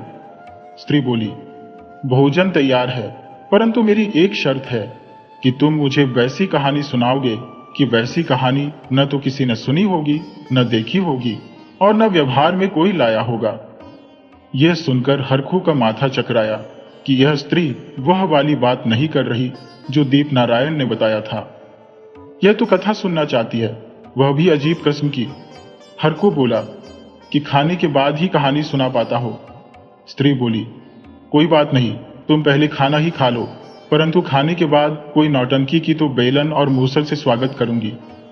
स्त्री ने हरखू के सामने बहुत सारी मिठाई, पुआ पकवान रख दिया। हरखू खूब खाया, पानी पिया, फिर डकार लिया। स्त्री बोली, अब कहानी सुनाओ। हरखू बोला, कैसी कहानी? मैं कोई कहानी वगैरह नहीं जानता। हाँ, वह वाला काम मुझे आता है, तुम चाहो तो तुम्हारे साथ कर सकता हूं। स्त्री इतनी बात सुनते ही आपे से बाहर हो गई और हरखू की बेलन से खूब धुनाई करने लगी। उसे इतना मारा कि दिन में तारे दिखने लगे। हरखू किसी तरह वहां से जान बचाकर भागा, मगर स्त्री से बदला लेने की आग उसके मन में भड़क रही थी। उसने सोचा कि स्त्री को बिना सबक सिखाए घर वापस नहीं जाऊंगा। वह उस गांव में ही किसी के पास रह गया। वह एक हफ्ते तक उस गांव के आसपास के गांवों में घूमता रहा। धीरे धीरे बेलन के मार वाला दर्द कम हो चला था, परंतु बदला लेने की आग तो मन में धधक ही रही थी। उसने उस स्त्री के पति, ननद और सास के विषय में पता कर लिया था। वह सीधा खेत पर पहुंच गया जहां स्त्री के पति और बहन काम कर रहे थे। वह एक ज्योतिषी बनकर उनके पास गया और किसान से बोला कि मैं एक ज्योतिषी हूं, एक गरीब को भी अमीर बना देने की क्षमता है मुझ में। मैं हर व्यक्ति के माथे और हाथ देखकर उसका भविष्य बता देता हूं। आपके भाग्य में क्या है मैं साफ साफ देख रहा हूं। अभी तो आपके बुरे दिन शुरू होने वाले हैं, परंतु मैं उसे सौभाग्य में बदलने का उपाय बता सकता हूं। वह किसान को उसकी बहन और मां से दूर ले गया और बताया कि कल दिन के 12 बजे अपनी पत्नी को नंगी होकर दरवाजा खोलते देख लोगे तो इस गांव के सबसे अमीर आदमी बन जाओगे। किसान बोला, इसमें कौन सी बड़ी बात है? हमारी पत्नी है, चाहे उसे जैसे भी देखे, उसमें कोई दिक्कत नहीं है। हम कल उसे ऐसा करने को बोल देंगे। वह फिर किसान की खुंवारी बहन को अलग दूर बुलाया और उससे कहा कि कल तुम्हें दोपहर में अपने घर जो भी आदमी मिलेगा उसके साथ अगर भाग गई तो 100 साल राज करोगी, वरना जिंदगी भर गरीबी में पिसती रहोगी। किसान की मां ने कहा कि हमें नहीं अपना भविष्य दिखाना, बूढ़ी हो चली हो, हमें अब रानी थोड़ी बनना है। दूसरे दिन किसान अपनी स्त्री से कह आया कि कल दोपहर में घर आऊंगा और बिना बोले 3 बार दरवाजा खटखटाऊंगा, तुम नंगी होकर दरवाजा खोल देना। स्त्री बोली, अरे नहीं, मुझे बहुत शर्म आएगी। तब किसान बोला, तुम मेरे लिए एक बार ऐसा नहीं कर सकती, इसका मतलब तुम्हें मुझसे प्यार नहीं है। स्त्री बोली, अच्छा अच्छा, चलो तुम्हारी बात मान लेती हो, आ जाना कल दोपहर में। संयोग से स्त्री का छोटा भाई अपनी बहन से मिलने आ रहा था। रास्ते में हरखू उससे मिल गया। वह लड़के से बोला कि मैं बहुत बड़ा ज्योतिषी हूं, हाथ देखकर सब बता देता हूं। उस किसान को देख रहे हो ना? लड़का बोला, हाँ हाँ, वह तो मेरे बहनोई है, मैं उनसे और अपनी बहन से मिलने जा रहा हूं। हरखू बोला, तुम्हारे ग्रह नक्षत्र बहुत अच्छे चल रहे हैं, किसान की बहन से तुम्हारी शादी होने वाली है, मगर इस वक्त अपने बहन के घर जाकर बिना बोले 3 बार दरवाजा खटखटाओ। अगर दरवाजा खुल गया तो समझ लो बहनोई की बहन तुम्हारी। वह अपने बहनोई की बहन को दिलो जान से चाहता था, परंतु अपने बहनोई से डरता था। वह उस 1-2 बार आकर देख जाता था। आज भी उसे ही तो देखने आया था, मगर जब सुना कि यह उपाय कर देने से वह मेरी पत्नी बन जाएगी, तो जल्दी से बहन के घर आ गया और बिना बोले 3 बार दरवाजा खटखटाया। स्त्री ने समझा कि उसके पति आ गए हैं, तो चलो उनकी मांग पूरी कर देती हो। वह बिल्कुल नंगी होकर दरवाजा खोल दी, परंतु सामने अपने भाई को देखकर शर्म से गड़ गई और जल्दी से दरवाजा बंद कर रोने लगी। उधर भाई की भी हाल बहुत खराब हो गई। वह भी शर्म से पानी पानी हो गया। उसे अपने बहनोई पर बहुत गुस्सा आया कि घर में मेरी बहन को नंगी करके रखता है, मैं भी इसकी बहन को अपने घर में वैसे ही रखूंगा। वह वहां से खेत के लिए चल दिया कि तभी किसान की बहन आती दिख गई और पास आकर बोली, आज मेरी मुराद पूरी हो गई, मैं अब तुमसे ही शादी करूंगी। लड़का बोला, अरे हमें बहनोई से पिटवाओगी क्या? लड़की बोली, अब तुम्हें कोई कुछ नहीं कह सकता, क्योंकि मैं तुम्हें अपना पति मान चुकी हूं। चलो तुम्हारे साथ तुम्हारे घर चलती हूं। वह उसे लेकर अपने घर चल दिया। रास्ते में किसान ने देखा कि उसकी बहन को उसका साला लिए जा रहा है, तो दौड़कर उसे रोका और बहन से बोला, ये सब क्या है, कहां जा रही हो साली के साथ? लड़की बोली, अब ये मेरे पति हैं, इन्हें पति मान चुकी हो और इनके साथ इनके घर जा रही हो। किसान बोला, चलो ठीक है, अगर तुम्हें लड़का पसंद है तो मुझे कोई एतराज नहीं। अपने ही घर का लड़का है, परंतु ये बात तुमने कभी नहीं बताई। आज ही क्यों एकदम से इसके साथ चल दी? आखिर किसने कहा ऐसा करने के लिए? लड़की ने बताया, ज्योतिष बाबा ने। किसान और उसके साले के भी दिमाग में कुछ कुछ समझ आने लगा। किसान ने साले से पूछा कि क्या ज्योतिष ने तुम्हें बिना बोले दरवाजा खटखटाने को कहा था? हाँ, उसने कहा था और मैंने दरवाजा खटखटा भी दिया। किसान को समझते देर नहीं लगी कि इसने अपनी बहन को नंगी देख लिया है और काफी गुस्से में है। पत्नी भी बहुत नाराज होगी। उसने दोनों से कहा कि यह शादी की बात तक तो सब ठीक है, परंतु और बातें ठीक नहीं। साले ज्योतिषी का सिर फोड़कर रहूंगा। वह लाठी लिए कई दिनों तक ज्योतिषी को ढूंढता रहा। उधर अनजाने में ही सही, ब्राह्मण ने स्त्री को अनकही अनदेखी व्यवहार में न आने वाली कहानी सुना गया था। उधर स्त्री को पता चल गया कि यहां जो कुछ भी हुआ वह सब उस ब्राह्मण का किया धरा है। मगर एक काम अच्छा कर दिया, ननद और भाई का घर बसा दिया। ये अव्यवहारिक ही सही, परंतु गलत नहीं है। परंतु भाई के सामने नंगी होकर जाना अमर्यादित है, ये बात उसे ख्याल नहीं रहा। ये कहानी हमें सिखाती है कि लालच और धोखा देने की आदत से भले ही थोड़ी देर का फायदा मिल जाए, लेकिन सच्चाई छिपती नहीं और उसका अंजाम बुरा होता है। इसलिए जीवन में हमेशा नेक और सीधा रास्ता ही चुनना चाहिए।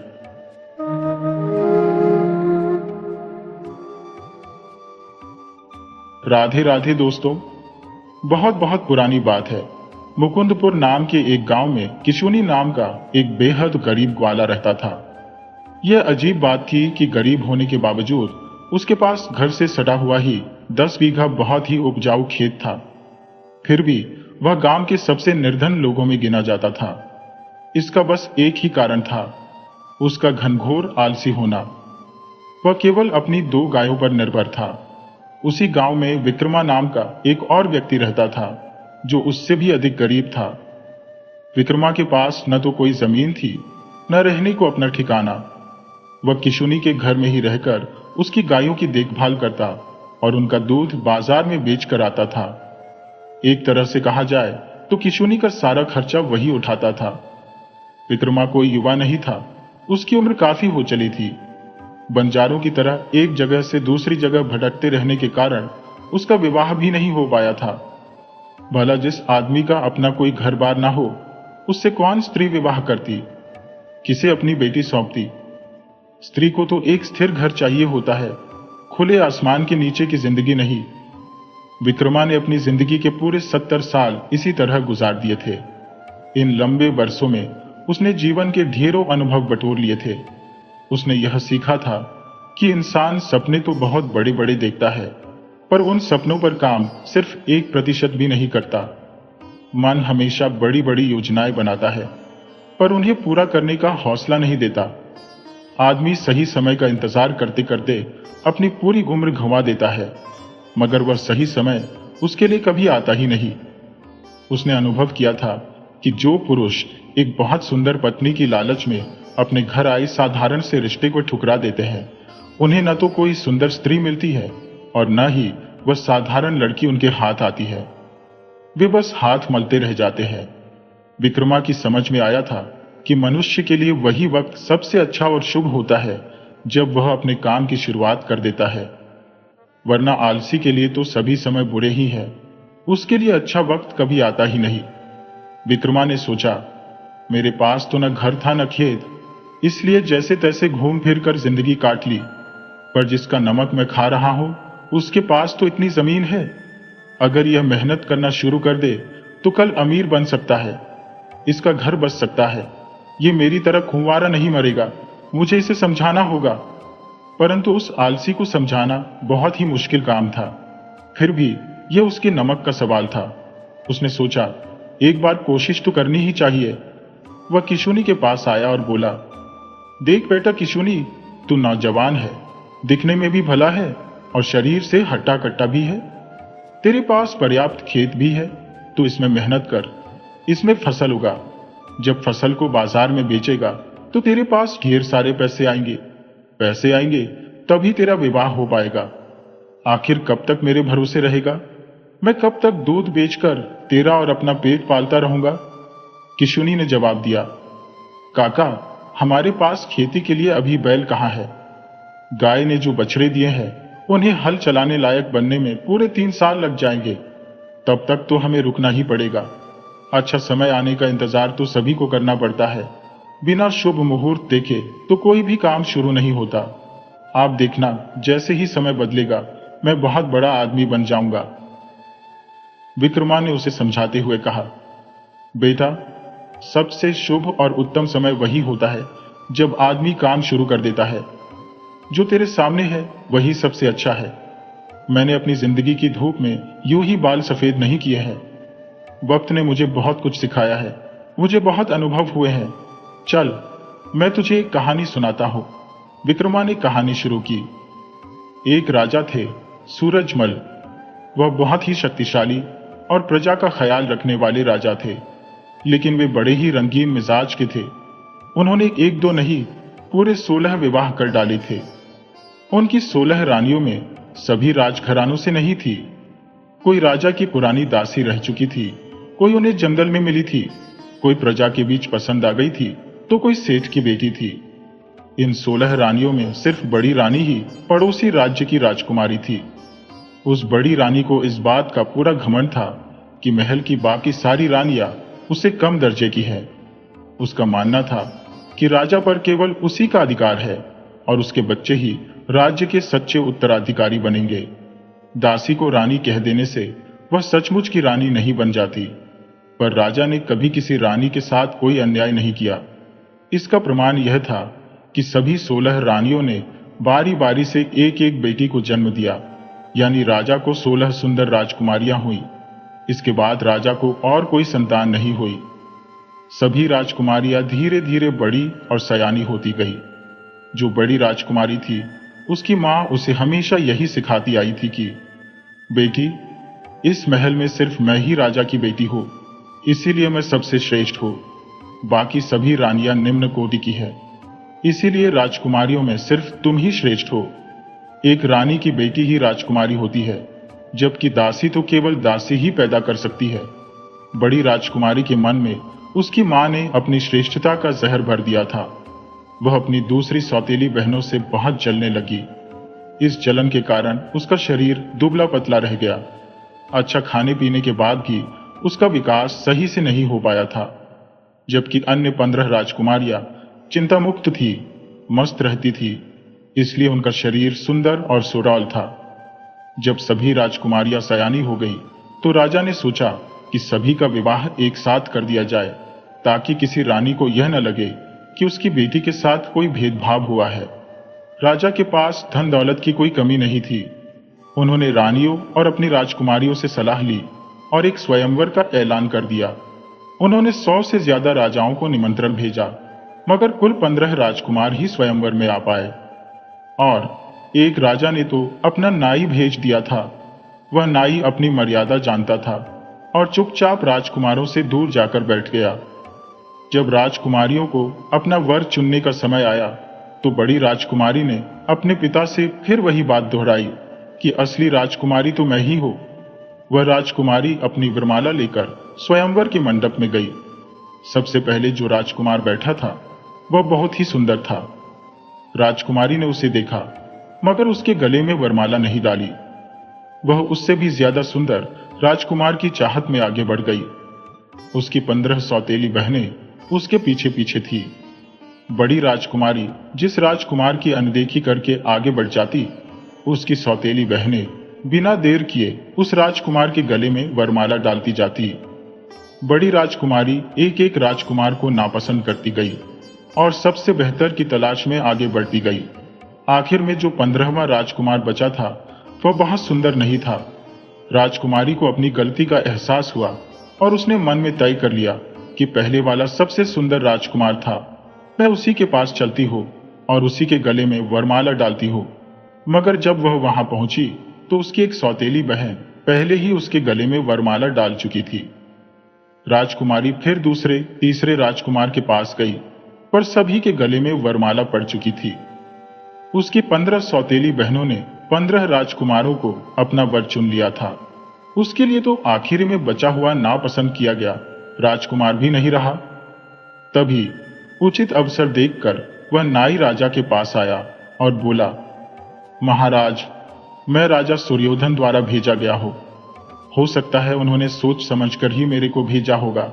मैं राजा का बेटा हूं या नहीं, यह मुझे नहीं पता, पर अगर मैं आपके किसी काम आ सकूं तो आप मेरा उपयोग ले सकते हैं। अब बड़ी राजकुमारी के पास उस नाई के गले में वरमाला डालने के सिवा कोई और चारा नहीं बचा था। कहावत सही ही है कि सिर फिरी राजकुमारी को आखिरकार किसी साधारण घर ही जाना पड़ता है। उसने अपने जीवन का सबसे कीमती अवसर खो दिया था। जिस राजकुमार को वह सबसे सुंदर मानकर लौटी थी, वह भी उसके हाथ से निकल चुका था। विक्रमा ने समझाया, जो व्यक्ति समय की कीमत समझता है, वह सामने आए हुए अवसर को कभी नहीं छोड़ता। अवसर खोने का मतलब है कि वह फिर दोबारा नहीं मिलेगा। स्त्री और अवसर बार बार नहीं मिलते। यदि तुम्हें सामान्य रंग रूप की स्त्री भी मिली हो, तो उसे ठुकराना नहीं चाहिए, क्योंकि हो सकता है कि आगे चलकर वह भी न मिले। कल का बीता हुआ वक्त कभी लौट कर नहीं आता, तो फिर तुम बीते हुए कल को दोबारा अवसर में कैसे बदल सकते हो? विक्रमा ने किशुनी को बताया, मैंने तो अपनी जिंदगी में सिर्फ वक्त बर्बाद ही किया, परंतु बेटा, मैं नहीं चाहता कि तेरा समय भी ऐसे ही नष्ट हो जाए।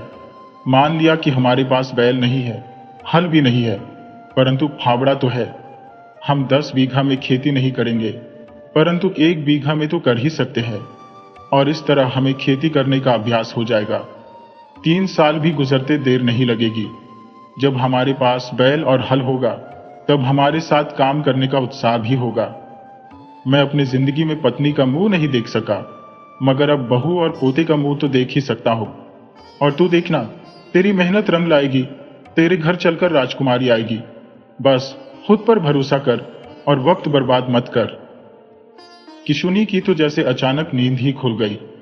अभी तक तो वह सचमुच में वक्त बर्बाद कर रहा था।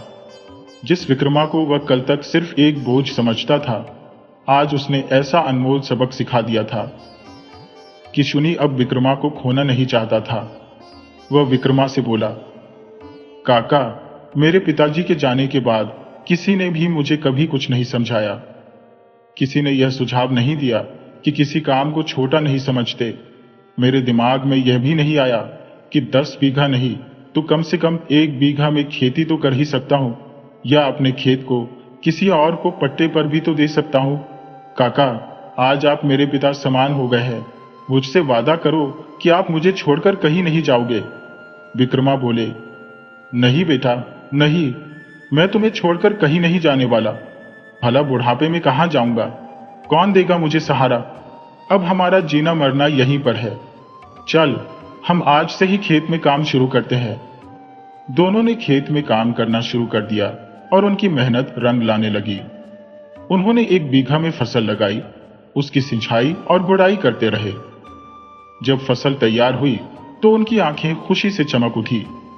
इतनी ज्यादा पैदावार हुई थी कि वे उसे अपने पूरे 1 साल के खाने के लिए रखकर भी बेच सकते थे। किशुनी ने पैदा हुई फसल को बाजार में बेचा। उसे इतने पैसे मिल गए कि वह अब घर के बछड़ों के बैल बनने का इंतजार नहीं कर सकता था। उसने तुरंत बैल और हल खरीद लिया। फिर उसने पूरे 10 बीघा में खेती शुरू कर दी। मेहनत फिर रंग लाई और किशुनी एक आलसी लड़के से एक प्रगतिशील किसान बन गया। उसने खेती के पैसों से अपनी टूटी फूटी झोपड़ी को एक सुंदर घर में बदल दिया। उसकी आय लगातार बढ़ती गई। उधर गांव से कोई 15 मील की दूरी पर जसवंत नगर नाम का एक नगर था, जहां राजा चित्रसेन रहा करते थे। चित्रसेन लगभग 20 साल पहले राजगद्दी पर बैठे थे। उनके पिता वृद्ध होकर खुद ही उन्हें गद्दी सौंप चुके थे। राजा चित्रसेन अकेले राजकुमार थे, इसलिए उनके लिए राजगद्दी पहले से ही तय थी। गद्दी पर बैठते ही उन्होंने प्रजा पर विशेष ध्यान दिया। उनके पिता के समय में राजमहल में कोई भी सीधे प्रवेश नहीं कर सकता था। मंत्री अपने चहेतों से काम करवाता और रिश्वतखोरों को राजा से मिलवाता था। इस तरह राजा प्रजा से बहुत दूर होते चले गए थे। मगर जब चित्रसेन गद्दी पर बैठे तो उन्होंने पिता द्वारा बनाए गए इस पुराने सिस्टम को तुरंत खत्म कर दिया। पहले बूढ़े मंत्री को बाहर का रास्ता दिखाया, फिर दरबार सभी के लिए खुलवा दिया। बस एक ही आदेश जारी कराया कि कोई भी बाहरी व्यक्ति शस्त्र लेकर महल में प्रवेश नहीं कर सकता। राजा ने भी प्रजा की बातें ध्यान से सुनी और अनावश्यक कर हटा दिए। राजा चित्रसेन ने पड़ोस के राज्य फूलपुर की राजकुमारी सुनीता से प्रेम विवाह किया था। राजकुमारी सुनीता से उनकी मुलाकात जंगल में शिकार के दौरान हुई थी। पहले तो दोनों के बीच एक हिरण को लेकर झगड़ा हो गया। राजकुमारी ने कहा, "यह हिरण मेरा है।" राजा बोले, "इससे पहले मैंने देखा है।" उनके इस झगड़े में हिरण उनकी आंखों से ओझल हो गया। राजकुमारी बोली, "मूर्ख राजकुमार, भगा दिया ना मेरे हिरण को। मैं तो तुमसे अपनी पूरी जिंदगी भर गुलामी कराऊंगी।" राजा ने तुरंत जवाब दिया, "ये गुलाम आज से ही गुलामी के लिए तैयार है। बस मुझे गुलामी का अवसर चाहिए।" राजा ने राजकुमारी को अपना परिचय दिया कि वह जसवंत नगर का राजा चित्रसेन है। राजकुमारी ने भी अपने पिता फूलपुर के राजा का नाम बताया और राजा को उनके पास विवाह का प्रस्ताव लेकर जाने को कहा। राजा ने कहा, "राजकुमारी, मैं आपके पिता के पास नहीं जा सकता।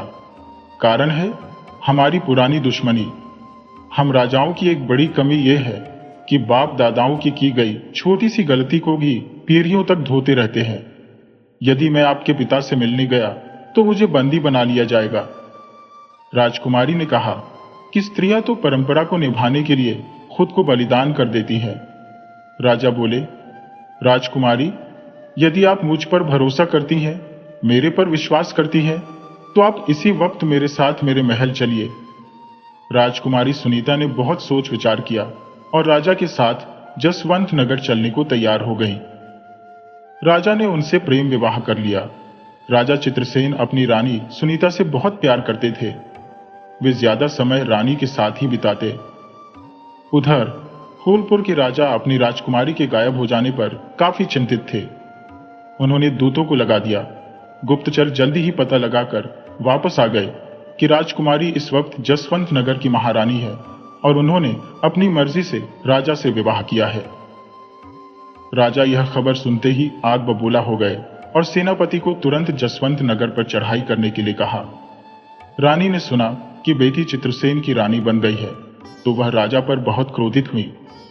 रानी ने राजा से कहा कि अभी तक तो आपकी नाक सलामत है, मगर यदि आपने युद्ध किया तो आपकी नाक जरूर कट जाएगी। आप अभी भी अपनी नाक बचा सकते हैं। आप उनके दरबार जाएं और बेटी दामाद को आशीर्वाद दें। राजा ने कहा कि मैं अपने दुश्मन के दरबार में कैसे जा सकता हूं। रानी बोली, "आप बेटी के पास दूत भेजिए कि मैं तुम्हें आशीर्वाद देने तुम्हारे राज दरबार आ रहा हूं। बेटी खुद ही आपको बुला लेगी।" राजा बोले, "तुम सही कह रही हो, हमें दुश्मनी से घाटा ही हुआ है। उस राज्य में औषधि, लकड़ी, फल बहुत सस्ते में मिल जाते हैं, मगर हम दुश्मनी के कारण नहीं खरीद रहे थे। अब बेटी के रानी बन जाने से हमारे राज्य को बहुत सस्ते में सामान मिल जाएगा। हम अब संबंधी बनकर बहुत समृद्ध हो सकते हैं। राजा ने अगले ही दिन दूत को जसवंत नगर के राज दरबार में भेजा कि मैं अपनी पुत्री राजकुमारी सुनीता से मिलने आ रहा हूं। दूत ने जब यह खबर रानी सुनीता को दी तो वह बहुत खुश हुई, मगर डर भी गई कि हो सकता है यह उनके पिता की कोई गहरी चाल भी हो। उन्होंने पति से कहा, मेरे पिता राजमहल में आ रहे हैं, परंतु आप उनसे नहीं मिलोगे। आप अभी उनसे दूर ही रहिए। मैं जब सारी स्थिति को समझ लूंगी तब आप मेरे पिता से मिलना। सावधानी बहुत जरूरी है। रानी के पिता जब महल में आए तो पहले अपनी बेटी को ही ढूंढते हुए आए और बोले, बेटी, तुमने चित्रसेन से विवाह कर हमारी पीढ़ियों से चली आ रही गलत परंपरा को तोड़ दिया है। हमें दुश्मनी से कोई लाभ नहीं होने वाला। मुझे इस तरह की दुश्मनी के लिए अफसोस है। अब तुम इस राज्य की महारानी हो। अब तुम अपने पति को बुलवाओ। मैं तुम दोनों को आशीर्वाद देना चाहता हूं। रानी ने भांप लिया कि पिता का व्यवहार बहुत शांत है। उन्होंने पति को बुलवाया तो राजा सुनीता के पिता से बोले, बेटा चित्रसेन, मैं पहले ही समझ गया था कि तुम्हें मेरी बेटी ने मेरी नजरों से दूर रहने को कहा होगा। मैं तुम दोनों से नाराज नहीं हूं। मेरी रानी ने मुझे यहां भेजा है। मैं जान गया हूं कि हमसे ज्यादा समझदार तो हमारी स्त्रियां हैं। तुम्हारे राज्य में पर्याप्त औषधि, लकड़ी और फल है। हमारे राज्य में दूध और अनाज है। हम व्यापार शुरू कर सकते हैं और इस प्रकार अपने राज्य को समृद्ध बना सकते हैं। राजा ने आसानी से पुरानी दुश्मनी भुला दी और अपनी बेटी दामाद को अपने राज्य में आमंत्रित किया। राजा चित्रसेन के वहां जाने पर राजा ने खूब स्वागत किया और बहुत उपहार देकर विदा किया। इस तरह राजा चित्रसेन अपने दरबार में वापस आ गए। धीरे धीरे समय बीतने लगा। रानी सुनीता ने एक सुंदर राजकुमारी को जन्म दिया, जिसका नाम रमिता रखा गया। राजा और रानी बहुत खुश हुए। 5 साल गुजर गए।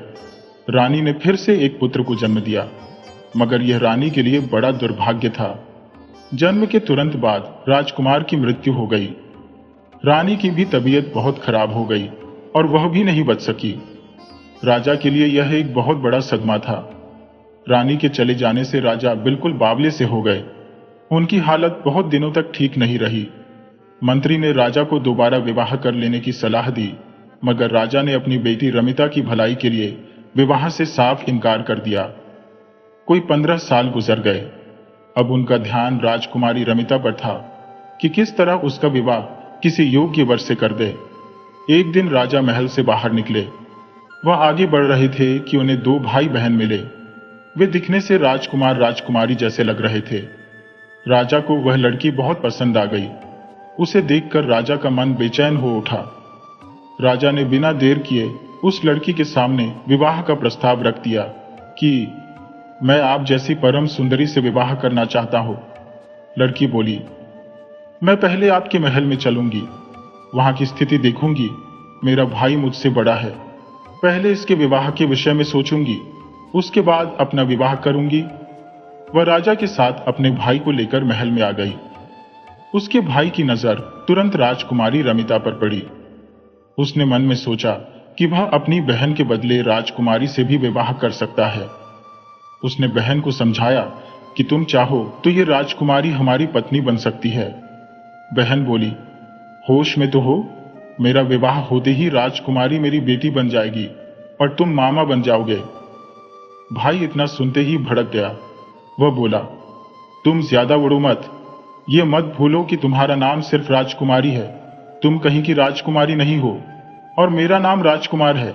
मैं भी कहीं का राजकुमार नहीं हूं। हम आसानी से राजा का उपयोग कर सकते हैं। भाई ने कहा, तुम राजा के सामने शर्त रख दो कि तुम अपनी राजकुमारी का विवाह मेरे भाई से कर दोगे, तभी मैं आपसे विवाह करूंगी। लड़की बोली, तुम नहीं चाहते कि मैं राजा से विवाह करूं? तब भाई बोला, यही समझ लो, यदि मेरा विवाह राजकुमारी से नहीं हुआ तो मैं तुम्हारा विवाह भी नहीं होने दूंगा। मैं सारा भेद खोल कर रख दूंगा, इसलिए जितना कहता हूं उतना ही करो। राजा को तो इश्क का रोग लग ही गया था। रात हुई तो वह अनायास ही उस लड़की के पास पहुंच गए और उससे विवाह कर लेने की बात करने लगे। लड़की ने देख लिया कि राजा मेरे लिए तड़प रही है, तो न चाहते हुए भी राजा के सामने प्रस्ताव रख दिया कि महाराज, मेरे भाई का विवाह किए बिना मैं अपना विवाह नहीं कर सकती। यदि आप बहुत जल्दी में हैं, तो आप अपनी राजकुमारी रमिता का विवाह मेरे भाई से कर दें। राजा बोले, राजकुमारी, क्या यह उचित रहेगा? लड़की बोली, यह अनुचित भी नहीं है। आप जितनी जल्दी विवाह करा दोगे मैं आपकी हो जाऊंगी, वरना मैं फिर किसी दूसरे राज्य में चली जाऊंगी। राजा बोले, जब नहीं मानती हो तो हम अपनी राजकुमारी का विवाह तुम्हारे भाई से करने को तैयार है। कल रात में पहले तेरे भाई की शादी होगी, उसके कुछ देर बाद हम विवाह कर लेंगे। लड़की बोली, ठीक है, तब तो मैं महल छोड़ कहीं नहीं जाऊंगी, बस आपकी होकर रह जाऊंगी। सुबह में राजा ने ऐलान कर दिया कि आज रात मेरी राजकुमारी रमिता का विवाह है। राजकुमारी रमिता ने सुना तो उन्हें बड़ा आश्चर्य हुआ। दासी कुछ ही घंटों में खबर लेकर आ गई कि राजकुमारी, आपका विवाह नहीं हो रहा है, बल्कि अदला बदली की जा रही है। एक सुंदर सी लड़की अपने बड़े भाई के साथ आई है। महाराज उसके रूप पर मोहित हो गए हैं और उस लड़की से विवाह करना चाहते हैं। तो लड़की ने भी शर्त रखी है कि वह तभी विवाह करेगी जब राजा अपनी राजकुमारी का विवाह उसके भाई से कर देंगे। आप आज रात उस आदमी को सौंप दी जाएगी। राजकुमारी यह सुनकर बहुत घबरा गई। उन्होंने सोचा कि राजा अपने फैसले से पीछे नहीं हटेंगे। अब जो भी करना होगा मुझे ही करना होगा। शाम होते ही राजा ने दासी को आदेश दिया कि तुम राजकुमारी को सजाकर रंगमहल के कमरे में ले आओ। दासी राजकुमारी के पास गई और उन्हें राजा का आदेश बताया। राजकुमारी बोली, इस वक्त तुम मेरी एक मदद कर दो। मेरे कपड़े तुम पहन लो और अपने वस्त्र मुझे दे दो। मेरे महल से बाहर निकल जाने पर तुम राजा को बता देना कि राजकुमारी अभी कमरे में नहीं है, उन्हें आने में कुछ वक्त लगेगा। दासी राजकुमारी की सबसे खास थी। उसने वही किया जो राजकुमारी ने कहा। उसने राजकुमारी को महल के गुप्त दरवाजे से बाहर निकलने में भी मदद कर दी। विलंब होने पर राजा खुद राजकुमारी के कमरे में आए, मगर राजकुमारी वहां नहीं थी। दासी से पूछने पर उसने बताया कि महाराज, राजकुमारी स्नान गृह में गई है। उनकी तबीयत को देखते हुए हो सकता है कुछ विलंब हो जाए। राजा को कुछ शक हुआ तो कई दासियों को राजकुमारी की खोज में लगा दिया। सभी दासियां ढूंढ ढूंढ कर थक गईं, पर राजकुमारी नहीं मिली। राजा को अब कोई संदेह नहीं रहा कि राजकुमारी महल छोड़कर भाग गई है। राजा उदास होकर उस लड़की के पास वापस आए और बताया कि राजकुमारी कहीं भाग गई है, हम उसे ढूंढने में लगे हुए हैं। तब तक हम अपना विवाह कर लेते हैं। राजकुमारी के मिलते ही हम तुम्हारे भाई का भी विवाह करा देते हैं। लड़की ने सोचा कि यही सबसे अच्छा मौका है। वह भाई से बोली, भाई, तुम इंतजार करो, तेरी भी शादी हो ही जाएगी, मैं तब तक विवाह कर लेती हूं। भाई बोला, नहीं, तुम विवाह नहीं कर सकती। यदि मेरा विवाह नहीं हुआ तो तेरा भी नहीं होगा। तू यह मत भूलो कि तू कोई राजकुमारी नहीं है, सिर्फ तेरा नाम राजकुमारी है। लड़की बोली, जब बात सबके सामने आ ही गई है तो तुम भी अपना परिचय जान लो कि किस राज्य के राजकुमार हो। राजा ने जब सुना कि दोनों में कोई राजकुमार और राजकुमारी नहीं है, बल्कि दोनों मिलकर उन्हें धोखा दे रहे थे, तो सिपाहियों को आदेश दिया कि दोनों को जेल में डाल दो।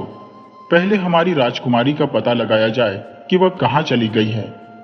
उधर राजकुमारी रमिता रात भर भागती रही। सुबह होते होते वह मुकुंदपुर गांव में पहुंच गई। किसान किशुनी का घर गांव से बाहर ही था, तो वह बिना किसी डर के उसके घर में घुस गई।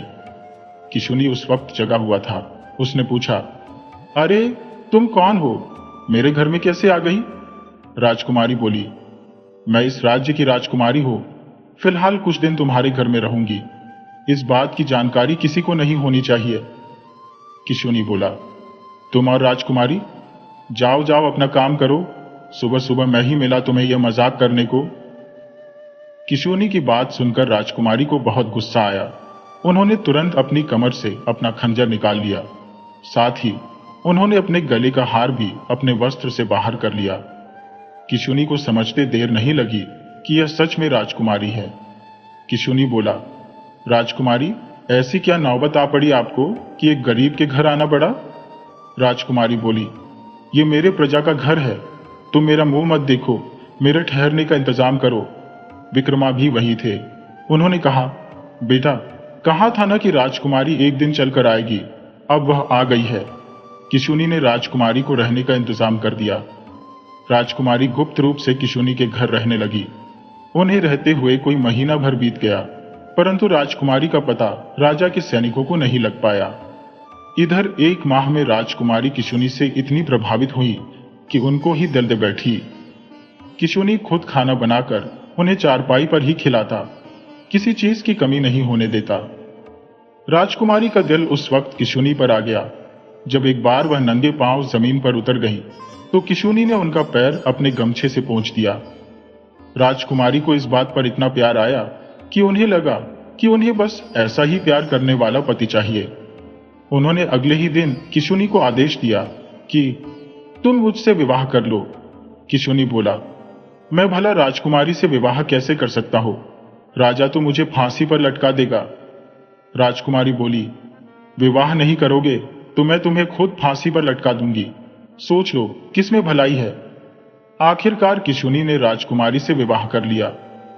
महीनों गुजर गए।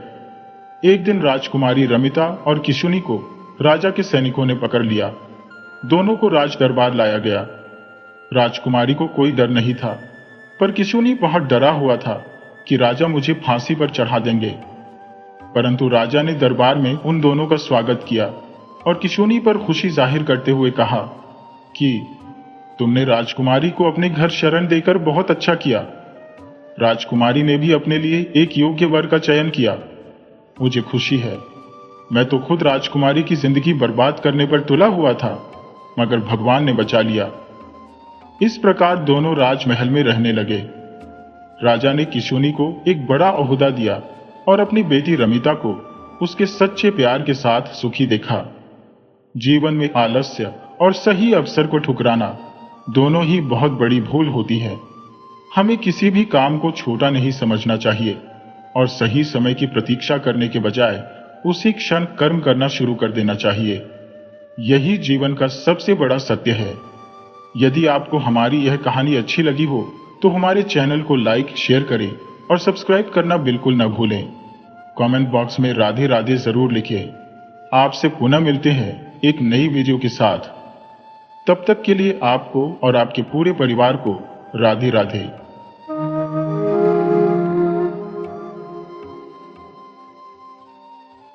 धौलकीपुर नामक एक गांव था। वहां चब नाम का एक युवक अपनी माताजी के साथ रहता था। गांव के लोग उसे अक्सर कम आंख समझते थे। उसके पिताजी तो बचपन में ही स्वर्ग सिधार गए थे। वे एक बड़े व्यापारी थे, मगर उनका जीवन बहुत छोटा रहा। उन्होंने इतनी संपत्ति अपनी मेहनत से कमाई थी कि मां और बेटे को जीवन भर किसी बात की चिंता न करनी पड़े। उनके पास बड़े बड़े खेत, खलिहान और बाग बगीचे थे। पिता के पुण्य से घर में धन और दौलत की कोई कमी नहीं थी। चब की मां ही उसकी देखरेख करती थी। हालांकि चब गांव में अपनी अजीब हरकतों के लिए मशहूर था। वह सारा दिन गांव में यूं ही घूमता रहता और कोई न कोई नया बवाल खड़ा कर देता। फिर भी लोग उसे क्षमा कर देते, क्योंकि उन्हें पता था कि उसके सिर से पिता का हाथ बहुत जल्द उठ गया था। एक दिन छब गांव के बाहर बैठा था। उसने देखा कि उसका मित्र, जिसका नाम घरपोतन था, एक युवती को अपने साथ लिए गांव की ओर आ रहा है। छब के मन में जिज्ञासा जागी। वह फौरन घरपोतन के पास गया और पूछा, अरे भाई घरपोतन, ये कौन है? इसे तुम कहां ले जा रहे हो? घरपोतन हंसते हुए बोला, अरे नादान, ये कोई लड़की नहीं, मेरी धर्मपत्नी है। मैं इसका गमना करवाकर अपने घर ले जा रहा हूं। वैसे तुम तो कम अक्ल हो, तुम्हें शादी विवाह और गवनी का मतलब भला कहां पता होगा? चब बोला, अरे भाई घरपोतन, नाराज क्यों होती हो? अगर तुमको कोई आपत्ति न हो तो इस लड़की को तुम हमें दे दो। हमें भी अब एक पत्नी की आवश्यकता है। घरपोतन ने गुस्से से कहा, तुम सिर्फ मूर्ख नहीं, तुम तो महामूर्ख हो। अरे पागल, ऐसे ही कोई किसी की पत्नी नहीं बन जाती। उसके लिए पहले विवाह करना पड़ता है और फिर कहीं जाकर गवना होता है।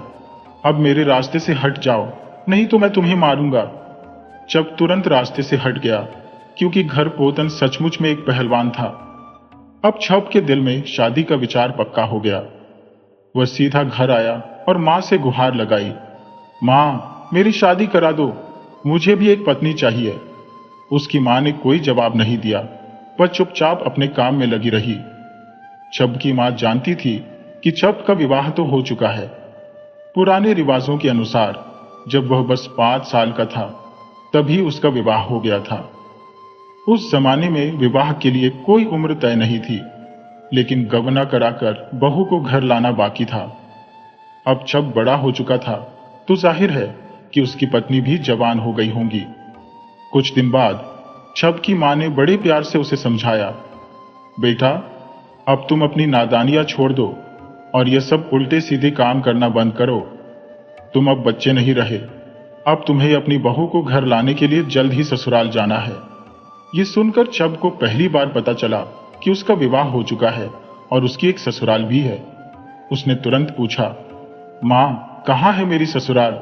आपने मुझे पहले क्यों नहीं बताया? मां बोली, तुम तो ठहरे सीधे सादे बेटा। अगर मैं पहले बता देती तो तुम सीधे वहीं चले जाते। ससुराल जाने का एक सही समय होता है। जब सही वक्त आएगा तब मैं तुम्हें सब बता दूंगी। तुम्हारी ससुराल का नाम पालकर गांव है, जहां रम निवास जी की बेटी से तुम्हारा विवाह हुआ है।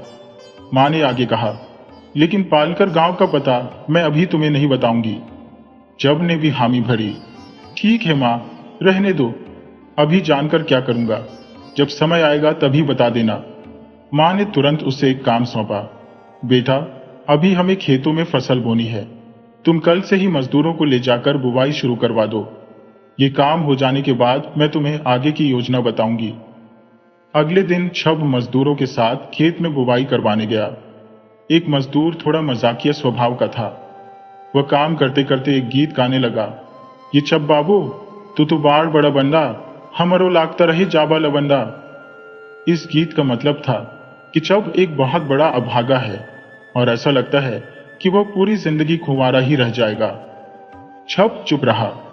अगर वह कुछ कहता तो मजदूर काम छोड़कर चले जाते और उसे तो अब पत्नी लाने की धुन सवार हो गई थी। बुवाई का काम खत्म होने के बाद छब घर आया और मां से कहा, मां, अब यह आंख मिचौली खेलना बंद करो।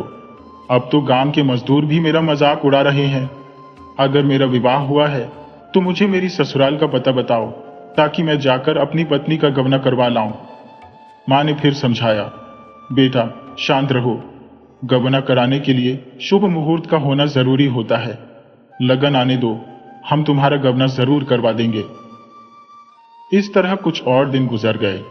एक दिन छब की मां ने कहा, बेटा छब, अब समय आ गया है, तुम बहुत जल्द अपनी ससुराल जाओगे। लगन के दिन शुरू हो गए हैं।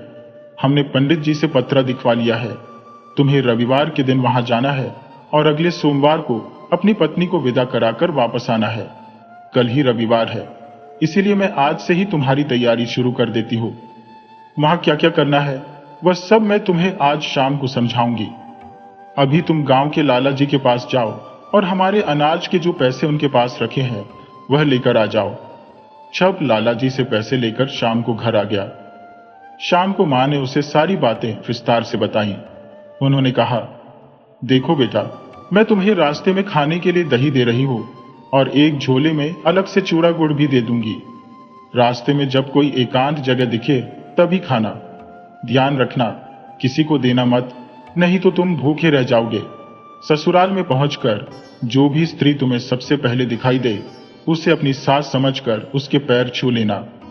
रात को जो खाना मिले उसे बड़े आराम से और शर्मा कर खाना। घर की तरह राक्षसों की तरह खाने पर टूट मत जाना और भोजन के लिए लड़ाई झगड़ा तो बिल्कुल मत करना। वहां किसी से ज्यादा बात मत करना, क्योंकि बातचीत से ही आदमी की पहचान होती है कि वह समझदार है या नादान। तुम वैसे ही भोले भाले हो। अगर ससुराल वालों को यह बात पता चल गई कि लड़का मूर्ख है तो वे तुम्हारी बहू को तुम्हारे साथ विदा नहीं करेंगे। ऐसी स्थिति में तुम विवाहित होकर भी कुंवारे रह जाओगे। जब कोई नया दामाद ससुराल जाता है तो आस पड़ोस की स्त्रियां और लड़की की सहेलियां मजाक में उसे गालियां सुनाती है। तुम उनसे लड़ना झगड़ना मत, चुपचाप उनकी बातें सुन लेना, उन्हें पलटकर गाली मत देना। चब ने विरोध किया। माँ, आप ये क्या कह रही हैं? वे मुझे गाली देंगी और मैं चुप रहूंगा? मैं तो उनका मुंह नोच लूंगा, उनके बाल खींच लूंगा। भगवान ने मुझे हाथ पैर दिए हैं, कोई गाली देकर इतनी आसानी से कैसे निकल जाएगा? माँ ने गहरी सांस ली और कहा, अरे नादान, तुम तो सारे गुड़ को गोबर कर दोगे। बेटा, गाली सुनाना वहां की एक रीति है, उसे बुरा नहीं माना जाता है। तुम पहले मेरी बात ध्यान से सुनो, तुम्हें पत्नी चाहिए कि नहीं? शब ने कहा, पत्नी तो चाहिए। मां ने कहा, तो फिर सुनो, जब तुम्हें पत्नी चाहिए तो कोई इतनी आसानी से थोड़ा ही दे देगा। पहले वे तुम्हें जांचेंगे, परखेंगे कि तुम अच्छे हो या बुरे, और यह भी देखेंगे कि उनकी बेटी को तुम्हारे साथ भेजना सही होगा या नहीं। स्त्रियां तुम्हें गालियां सुनाएगी, मजाक करेंगी, तुम्हारी चप्पलें तक चुराएंगी, वे तुम्हें कई तरह से परखेंगी। इन सब के बावजूद तुम्हें चुप रहना है, तभी तुम्हें तुम्हारी पत्नी मिलेगी, वरना मजदूर का गाया हुआ गीत सच साबित हो जाएगा और तुम पूरी जिंदगी कुंवारे रह जाओगे। अब फैसला तुम्हारे हाथ में है। शब हैरान होकर बोला, मां, पत्नी पाना इतना कठिन काम होता है, मुझे आज तक पता ही नहीं था। मां ने कहा, अब जान गए ना, मैंने जो बताया है, अगर उसमें से तुमने एक भी गलती कर दी तो तुम्हें पत्नी नहीं मिलेगी। हाँ, एक बात और, अपनी सास से अपने लिए कोई चिन्ह जरूर मांग लेना। शब ने पूछा, यह चिन्ह क्या होता है मां? मां बोली, चिन्ह यानी कोई उपहार, कोई ऐसी खास सौगात जो तुम्हारे ससुराल की यादगार बनी रहे और तुम्हारे पास लंबे समय तक रहे। सुबह मां ने एक मेटा, मिट्टी का बर्तन में दही, एक झोले में गुड़ और चूड़ा और बहू के लिए नए कपड़े दिए। शब ससुराल के लिए निकल पड़ा। उसने कई गांव और कई जंगल पार किए। उस जमाने में पक्की सड़कें नहीं होती थी, बस एक कच्चा पगडंडी होता